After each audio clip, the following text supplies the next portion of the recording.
Hi, I'm Joe Minerick, Vice President and Director of Research at the Committee for Economic Development of the Conference Board, CED. Welcome to Policy Watch. Policy Watch is a webcast series to bring you together with the public policy issues of the day. Today we're going to discuss China's influence on American prosperity and global economic leadership. We're going to talk about how China's economy has changed. Is it liberalizing? We'll talk about China's leadership and how they influence the course of the economy, how strong the Chinese economy is in human and also natural resource terms, the nature of the leadership of China, the role that internal political dissent in China has played, China's geopolitical objectives, and also the competition that China sees around the world in the economy. Before we begin the program, I'd like to talk to you a little bit about CED. CED is a center of the Conference Board. It's comprised of about 180 chief executive officers of major companies throughout the country. Was formed in 1942 when President Roosevelt wanted to begin looking over the horizon for the formation of a peacetime U.S. economy. CED's first policy statement became the blueprint for the Marshall Plan. And CED's first chief executive, Paul Hoffman, became the first administrator of the Marshall Plan at the request of President Truman. For more than 3/4 of a century since then, CED's business leaders have provided reasoned solutions from business in the nation's interest. CED has taken part in debates about education, healthcare, political campaign finance, fiscal responsibility, and other wide range of important issues for our economy and our society.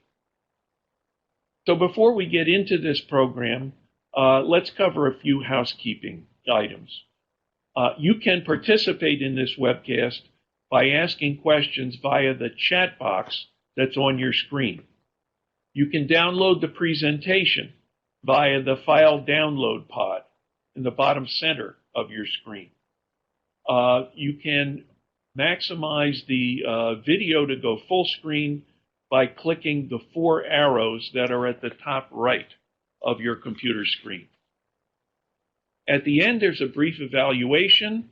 We'd ask you to give us your feedback so that we can provide programming that you'd want to see in the future. And then finally, you can share this program on demand with your colleagues. It'll be available approximately 48 hours after the webcast is completed on our website. You can earn CPE credits during the webcast as well. Simply type your full name and email address in the space provided. Click OK for the 3 pop-ups that occur during the webcast, and stay online for the entirety of the program. Now today, again, we're going to discuss China's influence on the U.S. and the global economy. Joining us in this discussion is Amy Selico, who is the China practice lead at the Albright Stonebridge Group, or ASG. Amy also serves on the board of directors of the National Committee on U.S.-China Relations, and she is a non-resident senior associate at the Center for Strategic and International Studies. Prior to joining ASG, Amy served as a senior director for China Affairs at the Office of the U.S. Trade Representative in the White House, where she was responsible for developing negotiating positions on issues relating to China's non-financial services sector and its intellectual property rights policies. So Amy, great to have you with us. Thanks for being here. It's certainly great to be with you, Joe, and with everyone here. Thanks very much. Let's start the discussion, just provide some background on how the Chinese economy has developed. We've been thinking about China's economy as changing essentially since the time of the fall of the Berlin Wall. Has the Chinese economy been liberalizing in a meaningful sense? And how has their leadership steered and guided the change in the economy over time? Well, again, thank you so much for giving me an opportunity to talk about just talking about China trade ties, which is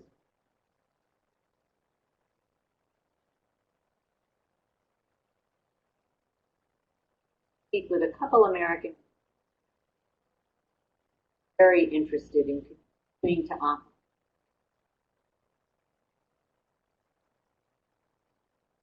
liberalizing. Great one. He just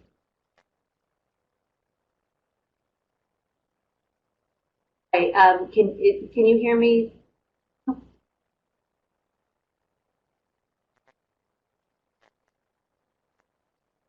Okay.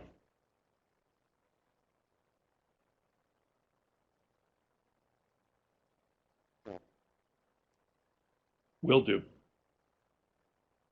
Okay, we're losing some audio with Amy. We are going to establish a different connection. So we'll have her back in just a moment, and we'll resume as soon as she is here. We wanted to talk to Amy a little bit about, to start with, some of the background on the Chinese economy and how it has changed. We in the United States have a certain preconception about how the Chinese economy functioned. It was certainly a relatively conventional communist traditional system for some time. But as we have seen the Russian economy and the Eastern Bloc liberalize and become more market oriented, China also has changed. Amy is an expert in how the Chinese economy has developed, what that implies for the United States, and for the world economy as well. One of the questions that we'll want to explore is the extent to which China's economy, its economic processes, its decision making is like the rest of the world, and how it is different. The rest of the world tends to be much more market oriented. Decisions are made by private players. In the traditional communist system, China was much more of a government, collective-driven economy, a command economy. But the path that China has taken from where it was in its formation in the late 1940s through to the dramatic changes in the world economy in the 1980s, with the fall of the Berlin Wall and the collapse of communism, and where it is today, that path has not really been a straight line. And one of the things that we would like to explore is the curves and the changes in that development of the Chinese economy, and how that has affected the way in which China interacts with the world economy and the U.S. economy. Okay, we're getting Amy back. I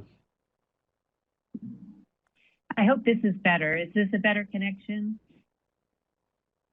I can hear you very well, Amy. Oh, great, great. Sorry about that. So we were talking about how the Chinese economy has changed, perhaps liberalized, over the last few decades. Great. And thank you, Joe. I was listening to you talk as they were reconnecting me to a different audio. And thanks for talking about my background. As I like to say, I'm a one-trick pony, all China all the time. And the first time I visited China was 1989. But I'm going to go even farther back in response to your question. Joe, I'm going to start in 1979. So we just celebrated the 40th anniversary of the normalization of U.S.-China relations. And immediately prior to that normalization, the head of China at the time, Deng Xiaoping, had started a quote-unquote reform and opening of the Chinese economy, where he actually started talking about the role of the market in developing China. Now, in 1978, when this was first launched, obviously it was government directed, but Deng Xiaoping at the time said, this is how we're going to integrate with the rest of the world. And indeed, China has liberalized considerably since 1978. And so now I will fast forward and move to 2001, which is when China acceded to the World Trade Organization and truly became a member of the global economy and the rules-based system that the WTO has mandated for trade ties among countries. And so if we take the long view in answering your question, Joe, absolutely, the Chinese economy has liberalized considerably since 1978. And since China joined the World Trade Organization in 2001, the Chinese government has continued to open up a number of areas of the economy, liberalizing in the process. However, before I end my answer to this question, I just want to highlight that over the past approximately 10 years, a little bit more than 10 years, the Chinese government has taken, taken its foot off the pedal of accelerating liberalization in favor of ensuring that the state is continuing to direct economic development. This predates the new president of China, 6 years into his term, Xi Jinping. His predecessor, Hu Jintao, started to talk about protecting domestic industry and assisting the Chinese economy in a way that was not exactly in accordance with the spirit or the letter of China's WTO accession agreement. And so what you hear in the news, in talks about U.S.-China trade talks, as well as you hear from the European Union, from the Canadian government, from the Japanese government, concerns that China's economic liberalization has slowed to the point where foreign investors in the market are having a more and more challenging time competing on a level playing field in China, despite the fact that the Chinese economy is more important than ever to global businesses. And so there's more interest than ever in participating in the China market and in having China participate in global markets. However, China's trajectory of economic liberalization has, over the past 10 years, changed to the point where many of its major trading partners are saying things have to change. That leads us to, of course, the trade talks between the United States and China right now, where the U.S. side is saying China needs to get back to some of the economic liberalization promises that it made so that foreign investors can compete on a level playing field in the China market today. So that's really pertinent for our audience, and we'd like to kind of take the temperature of our audience and ask a poll question. One of the things that we assess the way Americans see China is as an economic danger to the United States, because it's a very large country and its government is trying to drive technological advancement. There's another view, which is to say that China is really an inferior competitor. It's starting behind the technological curve. The United States is really the leader in technology, and that government-driven economic decisions are inherently less efficient and less effective than is a market economy. I'd like to hear what the audience thinks, and I'm looking at the polling results. We why don't we stop the poll in just a couple of seconds here? Let me say 5, 4, 3, 2, 1.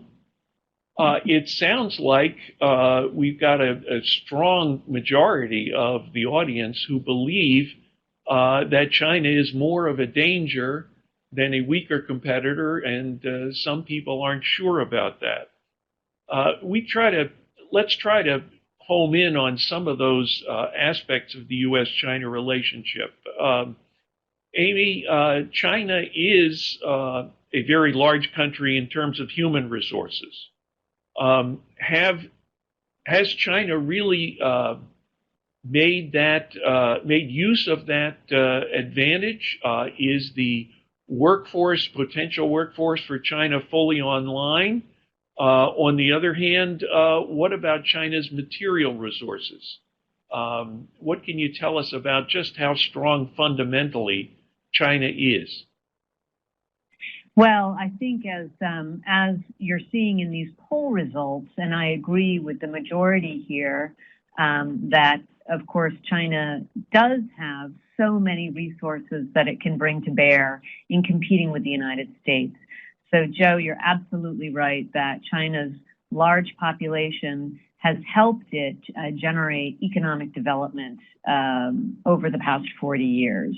It's taken advantage of that. The government has, of course, moved China from a predominantly agrarian economy to one that is focused on manufacturing, increasingly focused on the services sector in China. And so China, although its footprint is about the size of the United States, it, of course, has more than 3 times our population.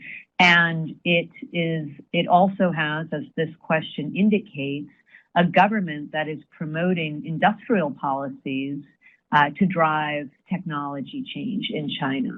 And so, indeed, China has a number of resources that it's bringing to bear, one of them being a very heavy hand of the state in promoting different sectors of the Chinese economy and putting resources behind that focus as well. And so China's population is a massive asset. China's continued economic development over the past 40 years, giving it a lot of foreign currency reserves, is also an asset because it is driving a lot of R&D development, mainly to state-owned enterprises, but also to some in the private sector.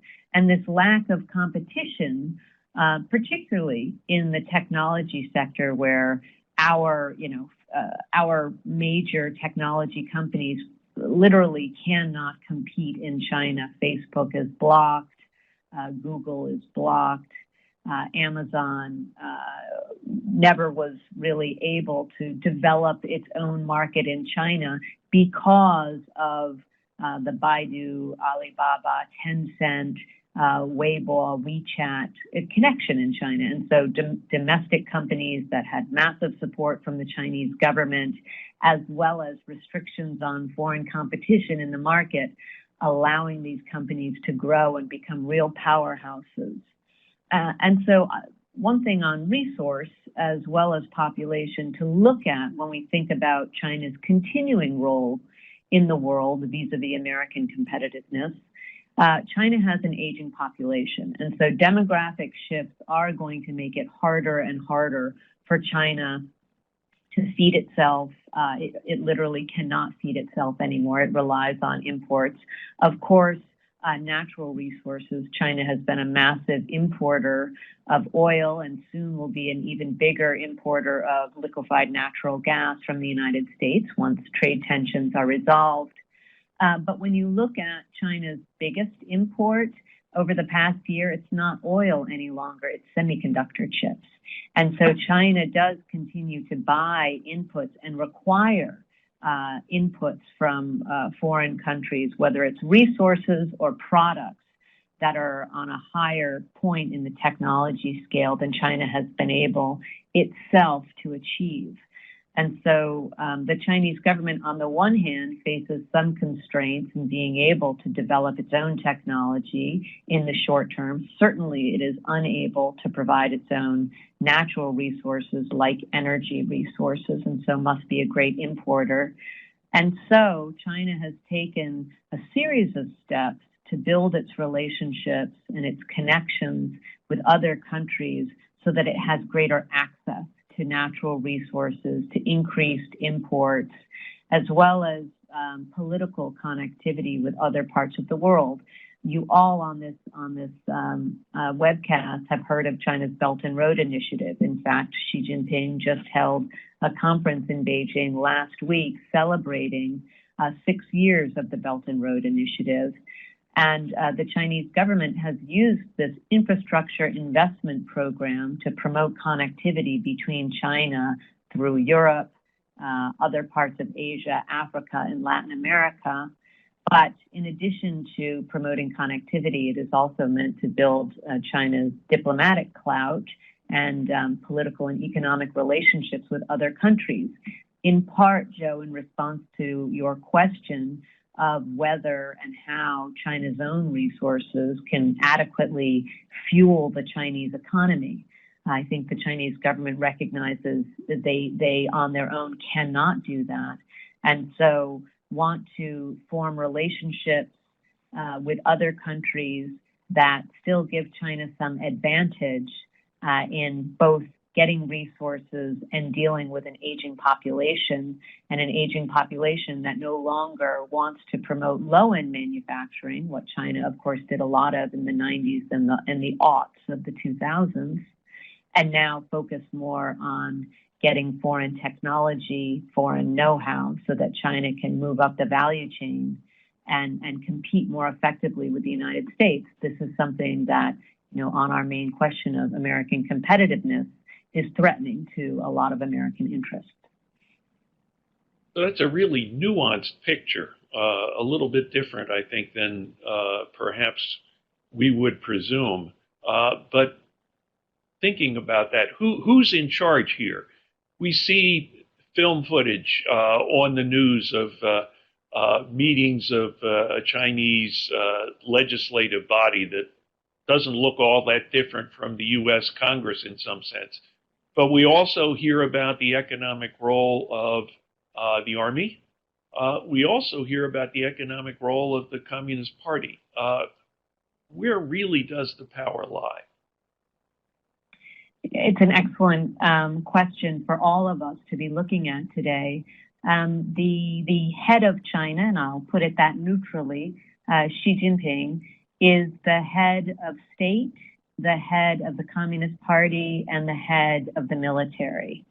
And so he does have three roles, and there are three distinct parts of the authority of the Chinese government.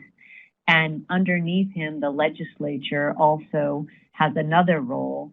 But as Xi Jinping himself has repeatedly said to the Chinese people, the Communist Party of China is the most important component of the leadership of the government of China. And so Xi Jinping, as the head of the Communist Party, has made sure that the government and the military are very much under the party's control. This is a bit of a shift where in the past there have been eras in Chinese history where obviously the military was more important. The government has never had a leading role. It has been more the party and the military. But right now in China, the Communist Party is firmly in control of the military and the government being the state council as well as the legislature of China. Like you said, the legislature, we see every March, the legislature meets annually and they vote on things like passing laws and talking about the role of the government overseeing the economy and economic development. The premier of China, Li Keqiang, is the head of the state council. And so he functions, he's not head of state in China. Again, that is Xi Jinping. Xi Jinping is the president of China. He's also the commander of the army and the party secretary, general secretary. And so he is superior to his premier, Li Keqiang, who runs the state council, all of the executive ministries of government. And so both the legislature and the government report up through a party structure to Xi Jinping. The party is firmly in control, and so whenever we talk about economic development, political development, it's all being driven by Communist Party decisions. And the Chinese structure is such that the Communist Party has always superseded the state. But many people, in lay terms, we talk about the government of China. We all recognize that the government of China is run by the Communist Party, and most Communist Party officials hold two titles, right? A party title and a government title. Like, of course, the top of that pyramid, Xi Jinping being president of China and the head of the Communist Party of China. So in every decision, Joe, that is made directing China's military, its policy, as well as its economy, the Communist Party is firmly in control today. Let's ask another poll question of our audience. China is a competitor. We often think, economically speaking, that competition is good. Will Chinese competition help us or hurt us? Some might say it would help because that competition will keep U.S. businesses on their toes, and China will provide us with low-priced supplies, materials, and so forth, which will help U.S. producers to do those kinds of high-end products that Amy mentioned a moment ago and be more competitive.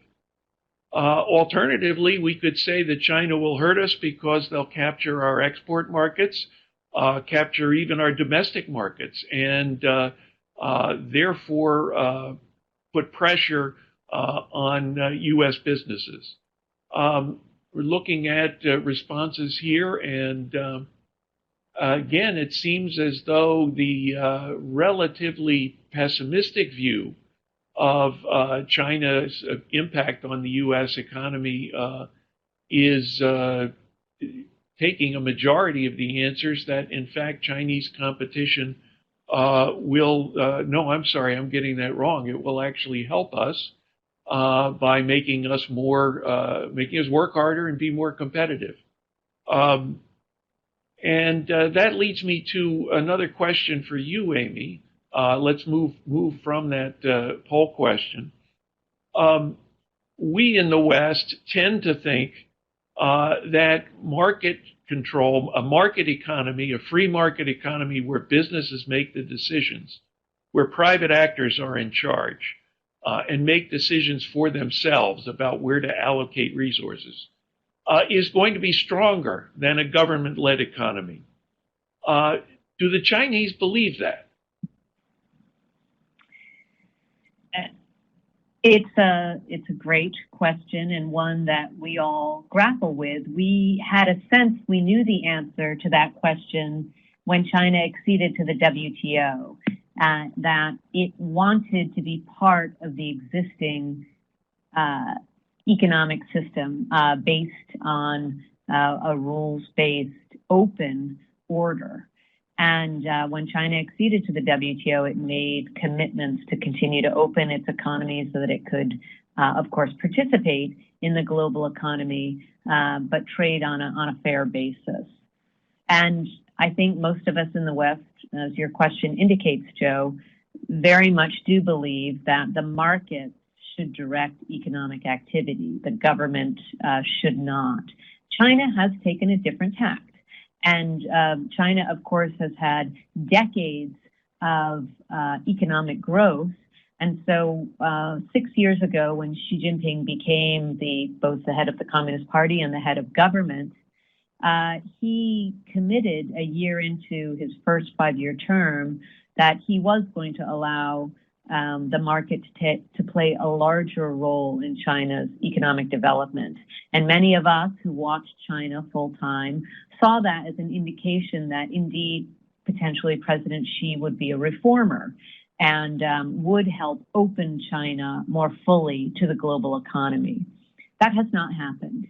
In fact, Xi Jinping has clearly demonstrated a preference for state-driven growth. He has promoted industrial policies and state-owned enterprises to become bigger competitors of foreign investors in China, but relevant to all of us, also on the global stage. And so probably an egregious example of this has been the resultant overcapacity of steel production around the world, and that has impacted global markets. And so China subsidizing its own industry for its own economy is one thing, but when it impacts global markets, that's quite another issue. When the result of China's, steel and aluminum industry development really has been undergirded by government subsidies and state-owned enterprises, and so distorting global markets rather than just becoming a bigger competitive force in global markets. Let me pause and say, in response to the question that was just asked, I do believe that China's growth as a global power is good for the U.S. economy.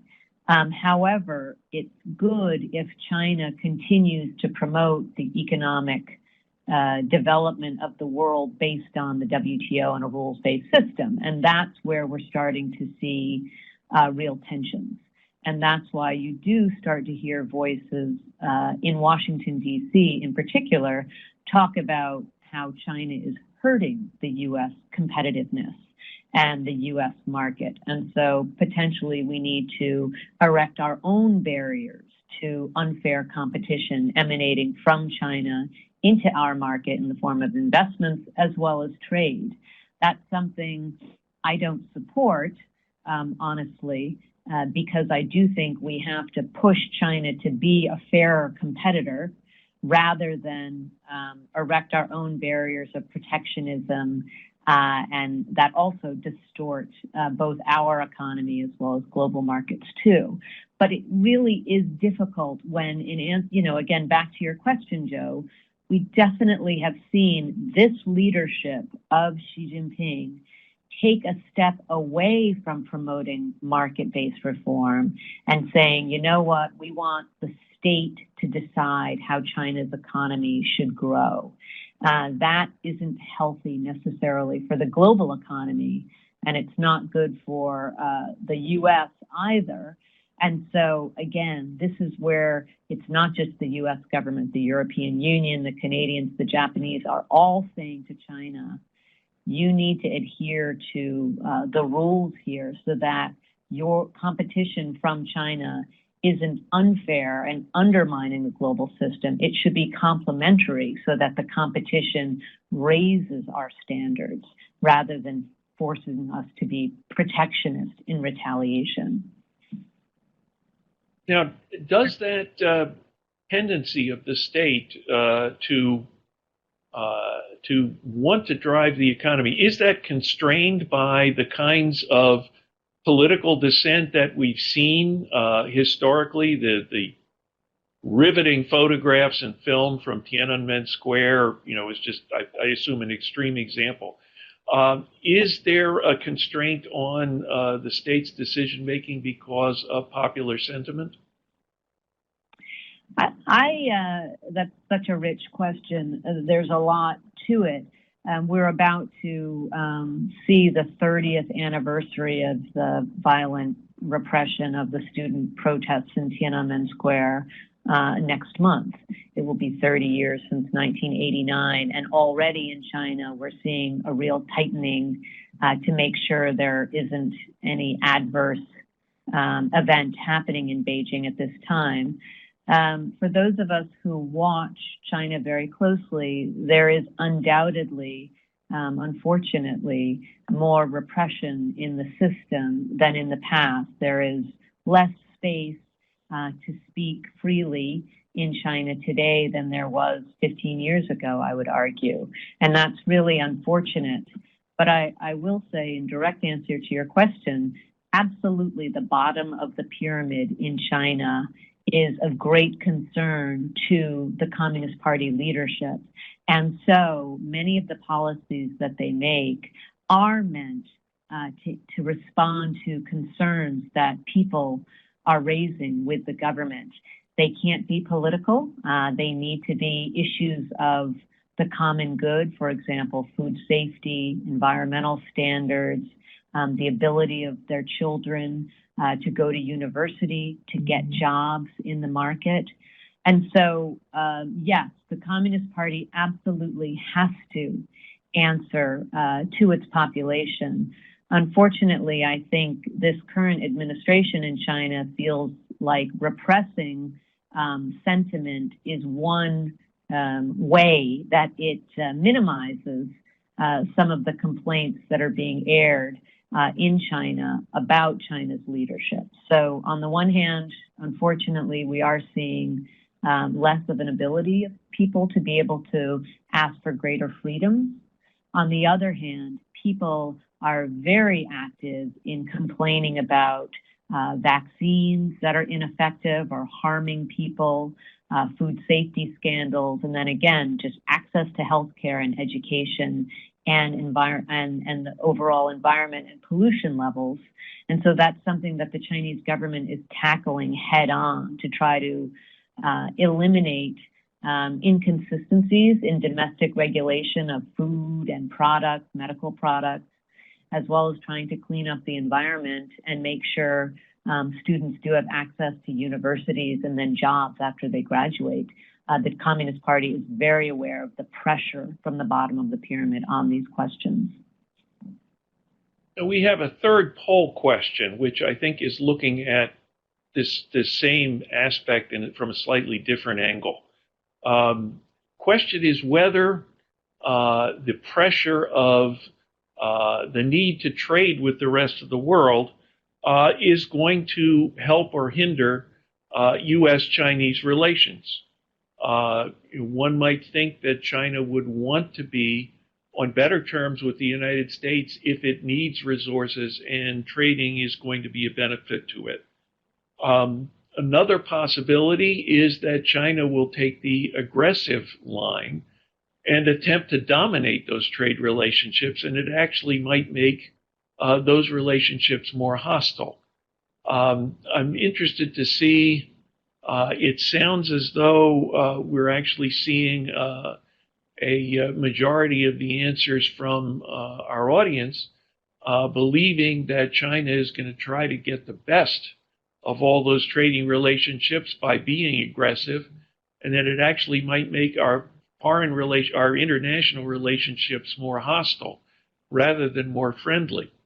And Amy, I'd like to follow up on that theme in from another direction. And we do see in news broadcasts and so forth accounts of what seem like aggressive Chinese geopolitical actions, its attitudes with respect to its territorial claims, as an example.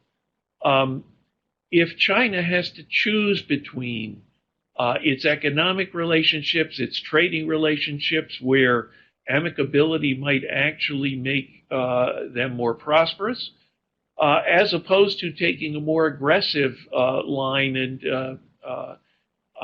trying to take advantage in geopolitical terms. Which is really coming first? What are China's priorities now as you see them?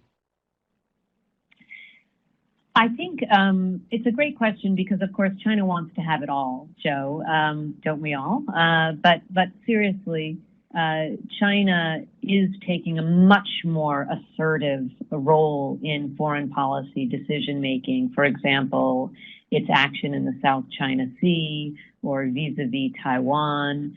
In the past, there was a Chinese saying, and by Deng Xiaoping, the same person who 40 years ago first opened up the Chinese economy, he said China should bide its time and hide its strengths.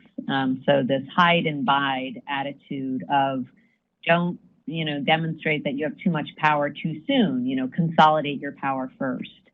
And President Xi Jinping certainly seems to have left that policy behind. He's very proud of China and is promoting China's national rejuvenation And as part of that, has been more assertive on the global stage. Certainly on the political sense, like I said, on territorial disputes, on its relationship with Taiwan, it's been more assertive than his predecessors. And then in the economic sphere, the Belt and Road Initiative, which is also, it's a Xi Jinping initiative, started in 2013. Again, purportedly, it's an infrastructure investment initiative meant to connect China more closely to economies around the world. But it also does have a diplomatic element to it. It's meant to promote China's positive relationships with other countries. And so to the poll question, is that good or bad for U.S.-China relations? I will say the Chinese assume that it's bad for U.S.-China relations. And so they have been quite active in promoting political and economic relationships with other regions of the world to counterbalance an increasingly tense U.S.-China relationship. If you look, President Xi and his premier, Li Keqiang, their first foreign visits this year were to Europe. And so they are trying to develop stronger ties to the European Union, as well as to other European and Eurasian countries, in some ways to counterbalance what has become a very difficult U.S.-China relationship in trade, as well as in other areas.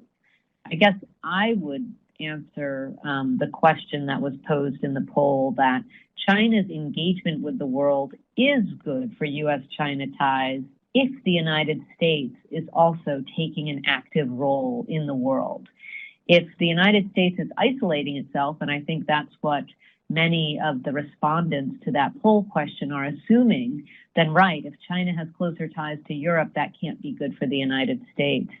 However, I think in order to effectively deal with a risen China, a much more assertive China, a much stronger Chinese economic and military power, I think the United States needs to refocus on its partnerships so that our partners, and like I continue to say, Europe, Japan, Canada, Australia, all of us are complaining about China veering away from global norms and standards. And so together, we can more effectively pressure China.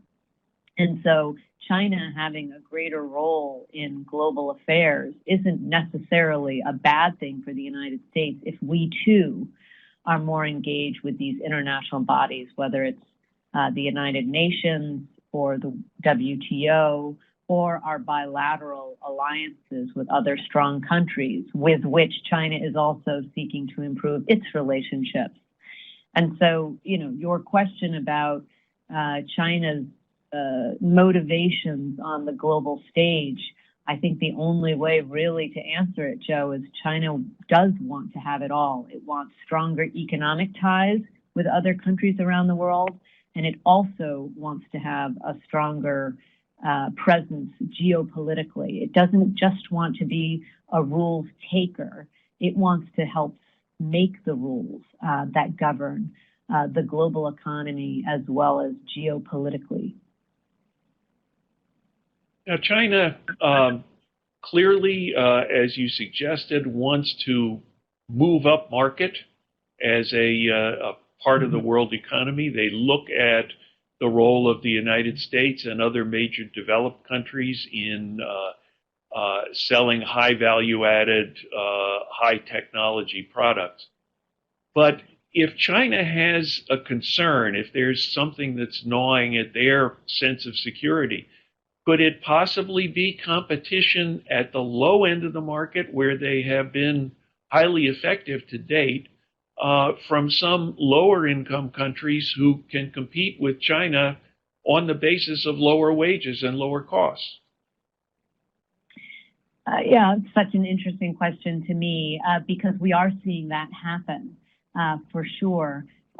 We are seeing some international investors move their manufacturing out of China to other markets for two reasons. One, because the labor market in China has become so expensive, like you said, Joe. But secondarily because of the current tariffs and the uncertainty between the U.S. and China is forcing some companies to move its manufacturing out of China so that it can take that uncertainty. Won't there be tariffs or other retaliatory actions taken against our investments in China and the cost of our goods coming out of China?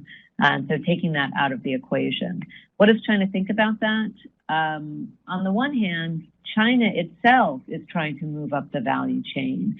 And so I think it is willing to sacrifice some of this lower end manufacturing to other markets. And that's fine. I think where you will see China not wanting to lose out is R&D investment and more advanced manufacturing taking place in China, where China sees it can still benefit, learn, and actually use some of this technology for its own domestic competitiveness reasons to compete more effectively with the United States and Europe.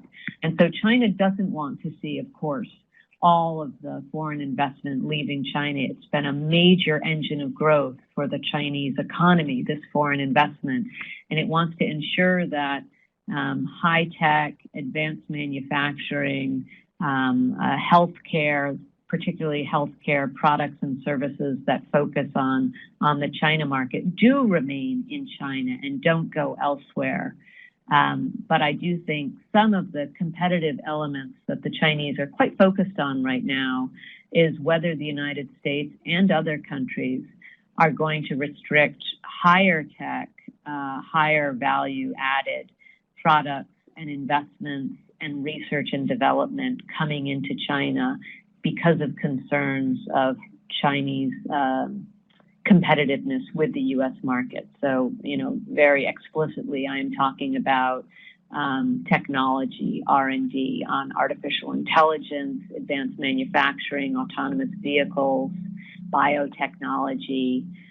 There are calls outside of China to restrict some of those investments because of the competitive aspects on the U.S. If we are assisting China to advance in these areas, will China become too strong a competitor with the United States? That is a concern among some in Washington, D.C. on Capitol Hill as well as in the White House.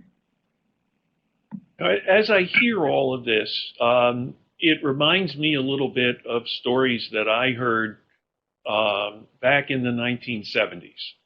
I think many people will have seen a book which was entitled Japan as Number One. There was a time when U.S. policymakers were talking seriously about a threat from Japan to take over world economic leadership. It was in part based on government-driven economic decision-making. Japan clearly was not the same kind of centralized economy as China is today, but there was an element of government direction of economic activity. Does this sound like a little bit of an echo to you? Do you see any relationship between that historical episode and where we are now with China? For certain, I do, absolutely. I agree with that. And I think what's important to me when I think back on, these characterizations that Japan was going to overtake the U.S. economy and that inbound investments from Japan into the United States were bad for the United States, absolutely see that being replayed now as we think about our trade with China and then Chinese investment flows into the United States. And I think what is so very important today is to make sure we quote unquote right size any threat that we see in China vis-a-vis the U.S. economy. China is an increasing competitor to the United States. Our relationship for 40 years was undergirded with the belief that constructive engagement was good for both countries. And I think for the next 40 years, we're going to have a very different perspective on our relationship. I think our relationship will be driven primarily by competition. But I don't see that necessarily as a bad thing. China's, as you know, China is this year going to become the largest consumer market in the world. China will continue to become a larger and larger force as an outbound investor in global markets. And so dealing with Chinese competition is going to be a hallmark of American domestic and foreign policy in the decades to come. However, I don't think we should be quick to judge that China's competition with China is necessarily bad for the United States. It certainly isn't across the board bad for the United States. What many right now are focused on, and this really is different from Japan, which was a great treaty ally of ours, even through that time when there was so much concern about a rivalry with Japan. Different with China because we have different political systems and because China is at the same time becoming a greater economic competitor. Like I said earlier, it's taking some more assertive policies within China and outside China that the United States fears is a threat to peace and global stability.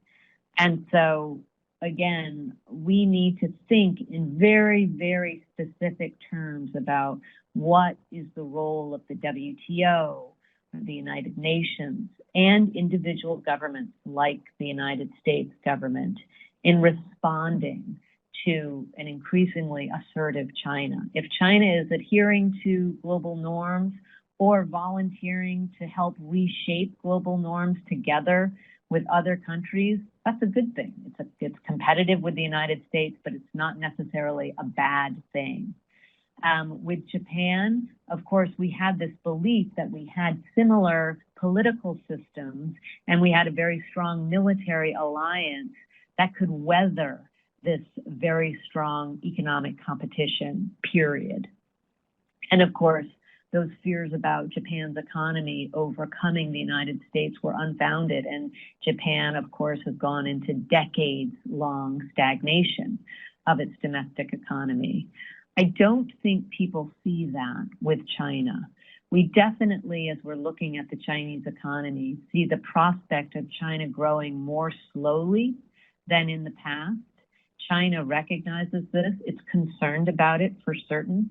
And I think President Xi Jinping's policies, the state-led growth, also is slowing China's economic development. But he sees it as better for the social stability of China if the government continues to control China's economic development. So in China, different from Japan, I don't think there are many estimates that China is just going to start to stagnate. Its economy won't continue to grow and eventually outpace that of the United States. And so I think what all of us are focused on is what are the consequences for the U.S. economy of that, of a continually growing China, even if it's growing more slowly than it has over the past 2 decades. And I think this is where U.S. leadership is quite necessary in dealing with this competition with China so that it doesn't spill into overt rivalry and conflict. And that's going to be very difficult because we can only control one part of that relationship. We can't control what China will do. But I think what we need to be urging our own government is that we work in partnership with others to make sure that as China continues to assert itself more, it's constrained by an international system that on the one hand wants to see China participate. We just don't want China to change the system in a way that's going to undermine interests across the globe. Amy, we've gotten some questions from the audience. I'd like to put 2 of them together. One, on the one hand, there is tremendous concern in the United States and in our current administration about China's behavior with respect to intellectual property, either open in terms of agreements with U.S. investors or through spying in an illicit way. The United States has responded to that by imposing tariffs. How are we doing in terms of having influence over China's behavior? And what is the impact of those tariffs on the Chinese economy at this time? Well, I'll be perfectly honest and certainly say that I don't support the use of tariffs as a trade tool only because it hurts us as much, if not more, than it hurts China. But let me give the administration credit where credit is certainly due. On intellectual property issues, the Chinese government wouldn't even acknowledge the problems in the past. And now our governments are engaged in very intensive negotiations on trade issues. And intellectual property is one of the key issues that's being discussed. Since the US and China started to intensively negotiate on trade issues on December 1st, when President Trump and President Xi met on the sidelines of the G20 and said, let's for 90 days focus on trying to resolve some of these long-standing issues that the US and China have been burdened by. The Chinese government, on the one hand, has engaged in very robust discussion with the U.S. government. Our U.S. Trade Representative and Treasury Secretary, as I'm sure you all read, we're in Beijing this week. Next week, the Vice Premier responsible for China's economic relationships with the world, he will be back in Washington. And intellectual property is absolutely one of the issues that's being discussed. Both China's ineffective enforcement of intellectual property law in China, as well as this issue of cyber-enabled theft of intellectual property that the government may or may not be assisting in conducting against foreign companies. And so these issues weren't even acknowledged by the Chinese government adequately in the past. I know because I focused on intellectual property concerns during the George W. Bush administration, concerns American companies had at that time of ineffective IP enforcement in China, ineffective protection of foreign intellectual property. And so again, I do think that the Trump administration is pushing China very hard on these issues. And the tactic of tariffs has brought China to the negotiating table. We're all waiting to see what are the results of these trade talks. And if leaks can be believed, the two sides are trying to come to a final agreement in the coming weeks so that our two presidents can meet again and signal an end to these trade tensions. I will be very quick to say this will not signal an end to the overall tensions between the U.S. and China. Those will continue, I think, for decades to come. But on IP, the Chinese government has already taken some steps to enhance its legal framework to better protect intellectual property. And it has rhetorically committed to do more to ensure that intellectual property owned by Chinese and foreign companies in China will be better protected and violators will be more strongly punished to be a deterrent for future IP theft. We're waiting to see what the results of these trade talks will be, but I really do see there has been some progress with China acknowledging not just to the U.S. government, but when it went to Europe this spring as well, saying we need to do more, we, China, need to do more to make sure European, American intellectual property as well as Chinese intellectual property in China is better protected and that our laws are more strongly enforced. Amy, that takes us just about to the end of our period. Thank you very much for taking the time with us. It's been enlightening for me, and I'm sure it's been enlightening for our audience. This is, as you said, an issue and a relationship with which we're going to have to deal for a long, long time. And this has been very helpful, and thanks again for being with us. Thank you so much. It's been a real pleasure, Joe. So this is the end of our Policy Watch webcast for this month. Thanks to everyone for joining us. and for sending in your questions. If you have any feedback or suggestions for future topics, please let us know. You can email me at jminarik, MINARIK, at CED.org. And remember to sign up for our 2019 email reminders.